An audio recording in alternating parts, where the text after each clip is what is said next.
Hello ಹೇಳಿ. ಅಯ್ಯೋ ಯಾರು ಹಿಂದಿಲೇ ಮಾತಾಡ್ತಾರೆ. ಸೂರ್ಯ ಸೂರ್ಯ ಸೂರ್ಯ. ಏನಮ್ಮ? ಯಾರು ಹಿಂದಿಲೇ ಮಾತಾಡ್ತಾರಪ್ಪ, ನಿನ್ಗೆ ಇರ್ಬೇಕು ಫೋನು. हेलो हाँ जी नमस्ते बोलिए. हाँ अच्छा ठीक है मैं आऊँगा. हाँ ज़रूर आऊँगा. Thank you. ರಂಜಿತ್ ಹಾಂ ಮಾವ. ಈಗ ತಕ್ಷಣ ಹೈದರಾಬಾದಿಗೆ ಫ್ಲೈಟ್ ಇದೆ ನೋಡಿ, ಎಷ್ಟೊತ್ತಿಗಿದೆ ಅಂತ ವಿಚಾರಿಸಿ. ಹಾಂ ಆಯ್ತು. ಹೈದರಾಬಾದಿನ ಫೋನು? ಹೌನಮ್ಮ, ಹೈಕಮಾಂಡ್ ಜೊತೆ ರಾತ್ರಿ 7 ಗಂಟೆ ಮೀಟಿಂಗ್ ಇದೆ, ಅದಕ್ಕೆ ಅವರೇ ಫೋನ್ ಮಾಡಿದ್ರು. ಅಷ್ಟು ಮುಖ್ಯವಾಗಿರೋ ವಿಷಯನ ಈಗ ಫೋನ್ ಮಾಡಿ ಹೇಳ್ತಾರಾ? ಅಲ್ಲಮ್ಮ, ಅಲ್ಲಿಗೆ ಮುಂಚೆನೇ ಮಾಡಿರ್ತಾರೆ, ಆದರೆ ಮಧ್ಯವರ್ತಿಗಳು ಇರ್ತಾರಲ್ಲ, ಅವ್ರು ನನ್ನನ್ನು ಅವಾಯ್ಡ್ ಮಾಡೋದಕ್ಕೆ ಹೀಗೆಲ್ಲ ಮಾಡಿರ್ತಾರೆ. ಇದು ಅವ್ರಿಗೆ ಗೊತ್ತಾಗಿ ಈಗ ಫೋನ್ ಮಾಡಿದ್ದಾರೆ. ನೋಡಿ. ಹಾಂ ಮಾವ ಈಗ 5 ಗಂಟೆಗೆ ಒಂದು ಫ್ಲೈಟ್ ಇದೆ, ಬಟ್ ಅಲ್ಲಿ ಬಿಸ್ನೆಸ್ ಕ್ಲಾಸ್ ಸೀಟ್ಸ್ ಮಾತ್ರ ಖಾಲಿ ಇದೆ. ಸ್ವಲ್ಪ ರೇಟ್ ಜಾಸ್ತಿ ಆಗುತ್ತೆ, ಬುಕ್ ಮಾಡ್ಬಿಡ್ಲಾ? ಪರವಾಗಿಲ್ಲ, ಬುಕ್ ಮಾಡಿ. ಹಾಂ. ಹೀಗಿದ್ದಕ್ಕಿದ್ದಕ್ಕೆ ಹೊರಟ್ಬಿಟ್ರೆ ಹೇಗೆ? ನಾಳೆ ಪೂಜೆ ತಪ್ಸೋ ಹಾಗಿಲ್ಲಪ್ಪ. ಇಲ್ಲಮ್ಮ, ನಾನೇನು ಮಾಡಲಿ, ಇಂಪಾರ್ಟೆಂಟ್ ಮೀಟಿಂಗ್ ಹೈಕಮಾಂಡ್ ಜೊತೆ ಹೋಗಲೇಬೇಕು. ಅಲ್ಲ, ನಿನಗೆ ಗಂಡಾಂತರ ಇದೆ ಅಂತ ಪರಿಹಾರ ಪೂಜೆ ಇಟ್ಕೊಂಡಿದೀವಿ. 48 ದಿನಗಳ ಕಾಲ ಪೂಜೆ ತಪ್ಸೋ ಹಾಗಿಲ್ಲ ಸೂರ್ಯ. ಅಲ್ಲ ಮಾವ, ನಿಮ್ಮದು ಮೀಟಿಂಗ್ ಮುಗಿದು ಎಷ್ಟಾಗುತ್ತೆ? 10-11 ಗಂಟೆ ಆಗುತ್ತೆ. ಆಮೇಲೆ ಫ್ಲೈಟ್ ಇದೆಯಾ ನೋಡಿ. ಒಂದು ನಿಮಿಷ ಮಾವ, 10:50 ಫ್ಲೈಟ್ ಇದೆ, ಆದರೆ ನಿಮ್ಮ ಮೀಟಿಂಗ್ ಮುಗಿಯೋದು ಲೇಟ್ ಆದರೆ ಆ ಫ್ಲೈಟ್ ಸಿಗಲ್ಲ. ಅದು ಬಿಟ್ಟರೆ ಬೆಳಗಿನ ಜಾವ 4 ಗಂಟೆಗಿದೆ, ಅದು ಬೆಂಗಳೂರು ರೀಚ್ ಆಗೋದು 4:45 ಆಗುತ್ತೆ. ಇದು ಬೆಸ್ಟ್ ಅಲ್ವಾ? ಹಾಂ, ಅದೇ ಬೆಸ್ಟು, ಬುಕ್ ಮಾಡಿ. ಸರಿ ಮಾವ.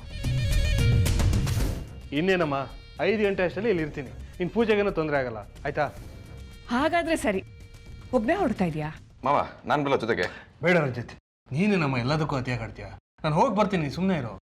ಮಾವ, ಈಗ 5 ಗಂಟೆಗೆ ಬೆಳಗಿನ ಜಾವ 4 ಗಂಟೆಗೆ ಫ್ಲೈಟ್ಸ್ ಬುಕ್ ಆಗಿದೆ. ಸರಿ, ನಾನು ಈಗಲೇ ಹೊರಟ್ಬಿಡ್ತೀನಿ, ಫ್ಲೈಟಿಗೆ ಲೇಟ್ ಆಗಿಬಿಡುತ್ತೆ. ಮಾವ, ಏರ್ಪೋರ್ಟ್ಗೆ ನಾನು ಡ್ರೈವ್ ಮಾಡ್ತೀನಿ, ಇದನ್ನ ಮಾತ್ರ ಬೇಡ ಅನ್ನೋ ಆಗಿಲ್ಲ. ಓಕೆ ಸರಿ, ನಾನು ರೆಡಿ ಆಗಿಬಿಡ್ತೀನಿ. ಸರಿ, ಕಾರ್ ತೆಗಿತೀನಿ. ಹಾಂ.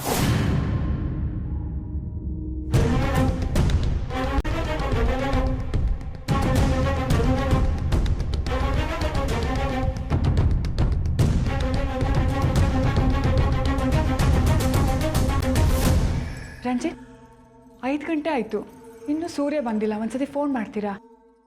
ಅದೇ ಜೀನ ಹೇಳಿದ್ದೆ ಅವ್ರಿಗೆ, ನಾನೇ ಬಂದು ಪಿಕ್ ಮಾಡ್ತೀನಿ ಅಂತ ಹೇಳಿದ್ದೆ. ಅವ್ರು ಅದೇನೋ ಕ್ಯಾಬಲ್ಲಿ ಬರ್ತೀನಿ ಅಂತ ಹೇಳಿದ್ರು, ಇನ್ನೂ ಬಂದಿಲ್ಲ. ಹೌದಾ? ಇನ್ನೊಂದ್ಸತಿ ಫೋನ್ ಮಾಡಿ ನೋಡಿ. ಹಾಂ.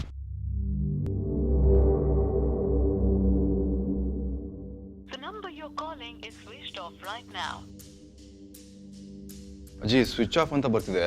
ಮೋಸ್ಟ್ಲಿ ಇನ್ನೂ ಫ್ಲೈಟ್ ಲ್ಯಾಂಡ್ ಆಗಿಲ್ಲ ಅನ್ಸುತ್ತೆ. ಕಂಪ್ಯೂಟರಲ್ಲಿ ನೋಡ್ತಾರಲ್ಲ, ಬಂದಿದಾರೋ ಬಂದಿಲ್ವಾ ಅಂತ, ಅದನ್ನಾದ್ರೂ ಚೆಕ್ ಮಾಡಿಸಿ. ಓ, ನೆಟ್ಟಲ್ಲ? ಅದು ಇಂಟರ್ನ್ಯಾಷನಲ್ ಫ್ಲೈಟ್ಸ್ಗಳಾದ್ರೆ ಖಚಿತವಾಗಿ ಹಾಕಿರ್ತಾರೆ.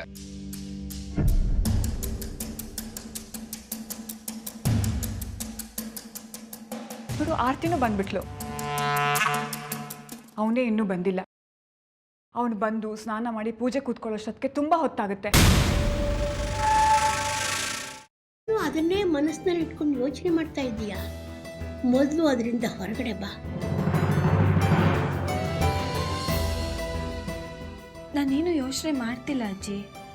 ನಿನ್ನ ಚಿಕ್ಕ ಮಗುವಿಂದ ನೋಡ್ತಾ ಇದ್ದೀನಿ. ಯಾವುದಾದ್ರೂ ಯೋಚನೆಯಿಂದ ಹೊರಗಡೆ ಬಂದೆ ಅಂತ ನೀನು ಮಾತು ಹೇಳಿದ್ರು ನಿನ್ನ ಮನಸ್ಸೆಲ್ಲ ಅದರಲ್ಲೇ ಇರುತ್ತೆ. ಅದಿತಿ, ಯಾವುದ್ರ ಬಗ್ಗೆ ಯೋಚನೆ ಮಾಡ್ತಿದ್ಯಾ? ಶ್ರೀಚಕ್ರ ನಮ್ಮ ಕೈವಶವಾದ್ರೆ ಇಡೀ ಜಗತ್ತೇ ನಮ್ಮ ಪಾಳೆ ಪಟ್ಟೆ.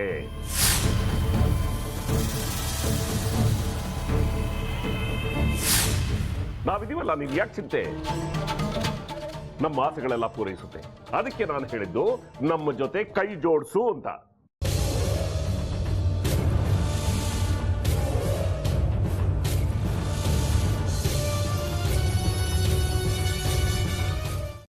ವೆಜ್ ಖಾರ ಬಾತ್ ಮಾಡುವ ವಿಧಾನ: ಒಂದು ಬಾಣಲಿಗೆ ತುಪ್ಪ, ಸಾಸಿವೆ, ಕಡಲೆಬೇಳೆ, ಉದ್ದಿನಬೇಳೆ, ಗೋಡಂಬಿ ಹಾಕಿ ಹುರಿದು ಕರಿಬೇವು, ಬಾಡಿಗೆ ಮೆಣಸಿನಕಾಯಿ, ಕ್ಯಾರೆಟ್, ಬಟಾಣಿ, ಟೊಮ್ಯಾಟೊ, ಕಲ್ಲುಪ್ಪು, ಬೆಲ್ಲ, ಬಿಸಿಬೇಳೆ ಬಾತ್ ಪುಡಿ, ಅರಿಶಿನ, ರವೆಯ 3 ಅಳತೆಯಷ್ಟು ನೀರು ಹಾಕಿ ಚೆನ್ನಾಗಿ ಕುದಿ ಬಂದ ಮೇಲೆ ಹುರಿದ ಬನ್ಸಿ ರವೆ ಹಾಕಿ ಕಲಸಿ.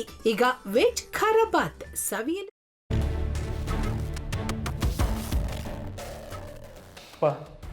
ಇಷ್ಟೋ ತನಕ ಡೆಲಿವರಿ ಆಗಿಲ್ಲ ಅಂದರೆ ಅಕ್ಕನಿಗೆ ಏನಾದರೂ ಪ್ರಾಬ್ಲಮ್ ಇರ್ಬೋದಾ? ಆ ಥರ ಏನಾದರೂ ಇದ್ದರೆ ಡಾಕ್ಟ್ರು ಬಂದು ಹೇಳ್ತಿರ್ಲಿಲ್ವ ರವಿ?